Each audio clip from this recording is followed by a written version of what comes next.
present Episode 4 in the Green Valley Line, the story of a backcountry railroad in the early years of the 20th century. Suppressed excitement reigns in the little railroad community of Morristown. For the first time in its existence, the Green Valley Line is to have a chance to race with the CK&W for the mail contract. Young Bill Reed, the new assistant superintendent at Morristown, works night and day to have things in readiness. Our scene opens at the roundhouse, where Spider McGee pleads hard with Bill Reed for a chance to fire on the engine that pulls the mail special.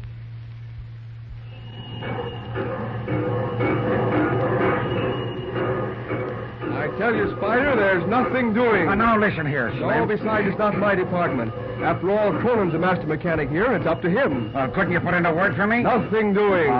Who's running the mail train out of here? Morrison is the engineer. Danny Morrison's all right. But I wish they'd put me on to fire for him.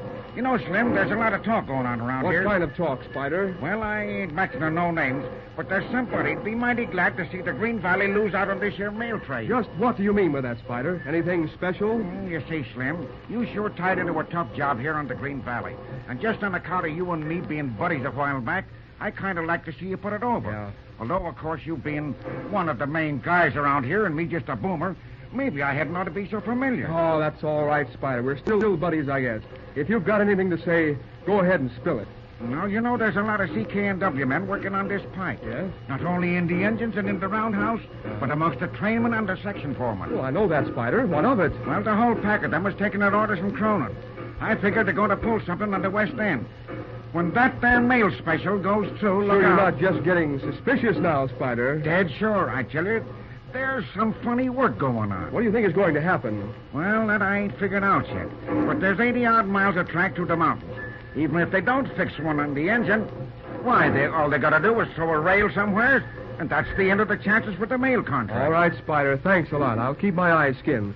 How's the old 1010? Oh, shucks. She's all to pieces. Darn shame to see a good engine run down like that. Can't get a thing done to her. All she needs is a couple of days overhauling, and she'd be as good as ever. All right, Spider. I'm going in to see Cronin. I'll speak about it. I reckon you won't get much out of Cronin. Maybe not, but we'll see. And say, another thing, Spider. I'll be working late tonight in the superintendent's office. If you've nothing else to do, I'd like you to drop in around 10 o'clock. Come in the back entrance. What? Hey, what do you think I am, a spotter or something? No, nothing like that, but we may need your help. Well, okay. 10 o'clock, then. Sure you don't forget now. Okay, I won't.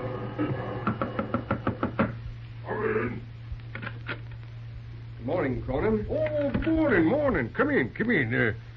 I've been expecting to see you. Been back east, ain't you? That's right. Just got back yesterday. Well, I was Big Chief. You mean my father? Sure, I used to work for him. Kind of looks as though I'll be working for him again pretty soon. You mean the rumor about the Green Valley being taken over by the CK&W? Rumor? When there's certainty, ain't it? I wouldn't be too sure of that if I were you, Cronin. Well, that's how she looks to me. I came to talk about this mail contract job. Sure, you ain't serious, are you? The Green Valley ain't got a chance in the world to get to swing that contract. We won't go into that, Cronin, but I'm glad you mentioned it. Gives me an idea of where you stand. Say, That's listen all to right, and I might as well tell you where I stand. I'm working for the Green Valley. I was the one who arranged for that trial run, and I'm out to make good on it.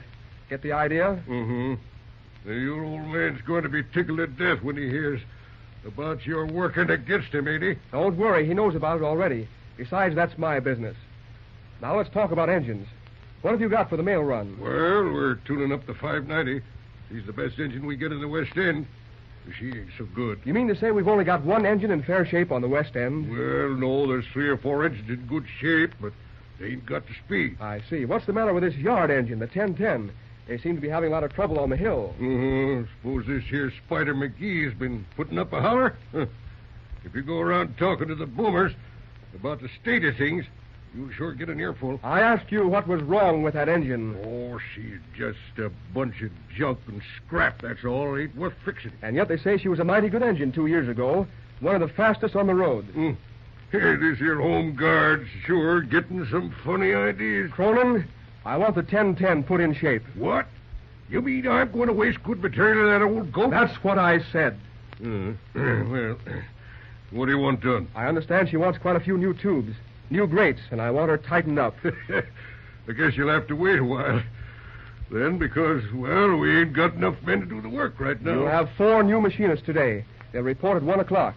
Put him on the 10-10. Have her ready in 48 hours. Say, you ain't aiming to put her on the mail run, are you? No, I just want her fixed, that's all. Oh, well, I guess I'll have to talk to the super and see what he says about it. Don't waste your time. If you ring him up, you'll find out I've got his authority. Well, I'll be All darned. right, Cronin. I'll be round this afternoon to see how you're getting on. I'm blamed if he ain't just as bad as his old man.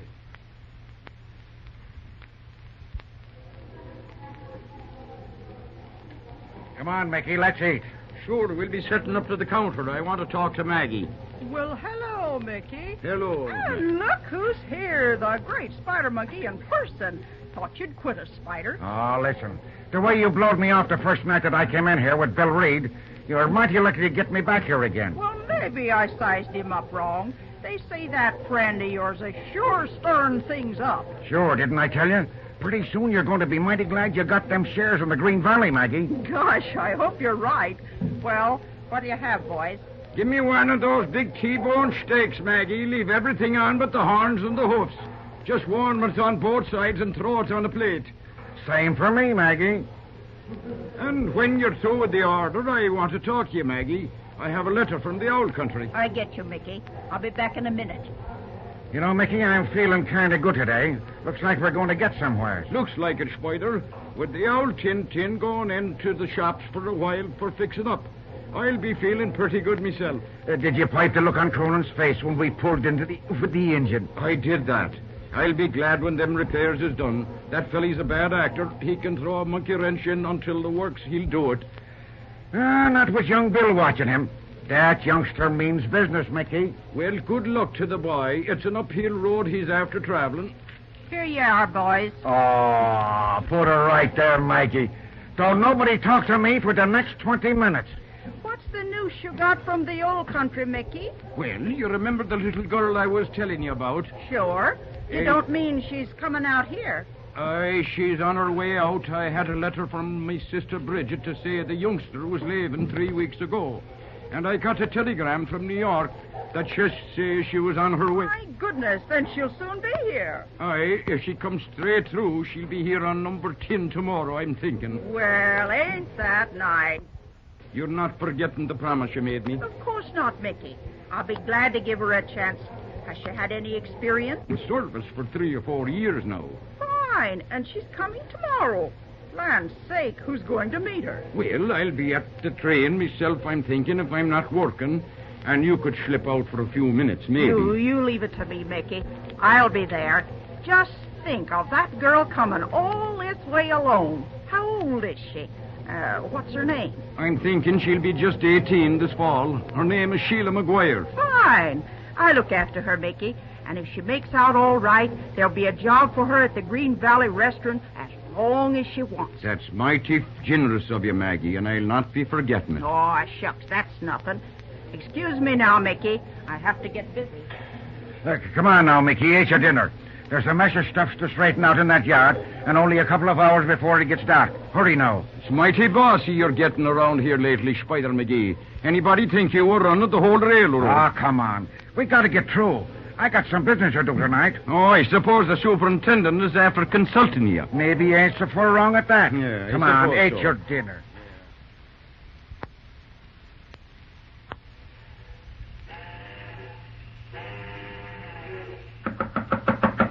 Come in. Oh, hello, Spider. Come on in. Evening, Mr. Harkness. Oh, evening, Spider. Sit down. Thanks. Spider, I've been telling the superintendent here about our talk this morning. Yeah, I'm sure glad you decided to fix up the old 1010. How are they getting on with her? Fine. She sure did the right thing putting them local men on to fix her. Well, what speed do you reckon she can make when she's right, Spider? Dunno, Mr. Harkness. We had her up to 60 with a train behind her. Of course, she's liable to be kind of stiff when she comes out into shops. Yeah, well, maybe you can loosen her up some. There'll be time for that. Say, you ain't aiming to use her on that mail run, are you? Well, no, not exactly. Ah. We just had an idea or two, that's all. Oh, good. You know the West End, Spider? Guess I oughter. I've been running it pretty regular ever since I've been working on the Green Valley. What about these CK&W men, Spider? Well, as I was telling you, there's a whole lot of talk going on.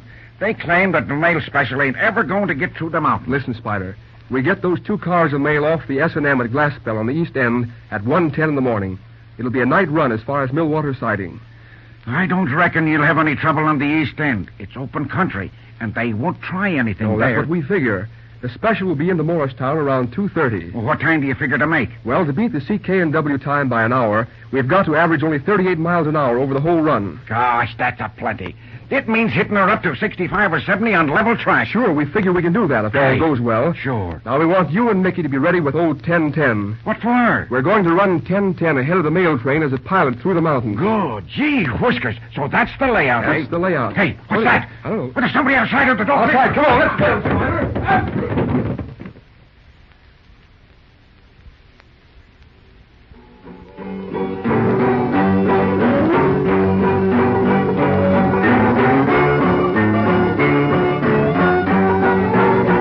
Treachery in the Green Valley, a race for the mail contract against the power of the big interests. Bill Reed will require all his ingenuity to meet the coming opposition. Don't miss the next episode in the Green Valley Line.